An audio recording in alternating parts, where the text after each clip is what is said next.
Customer, happy Valentine kwako wewe na uwapendao, ndugu jamaa na marafiki wote ambao unawapenda wewe, familia na watu wote ambao unawapenda, unawakubali 100% ama 200% ama 1000%, 10,000, whatever man.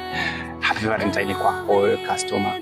Zaidi na zaidi tuendelee kumtakia heri yule ambaye ana yule mahabuba wake wa karibu, mpenzi yule mwenye mahabuba wake. Tunamtakia mahaba mema kwa ujumla, aweze kuwa na mahaba yaliyo mema. Na wewe ambaye una uhaba wa mahaba, usikubali kuwa mnyonge namna hiyo, tafuta mtu mwenye mahaba. Lakini kwa mdada au mwanamke yoyote ambaye haujapata mwenye mahaba namna ile, usikubali kuwa kahaba. Of course usikubali kuwa kahaba. Na wewe mkaka, mwamba, mwana, usikubali kwenda kuchukua makahaba.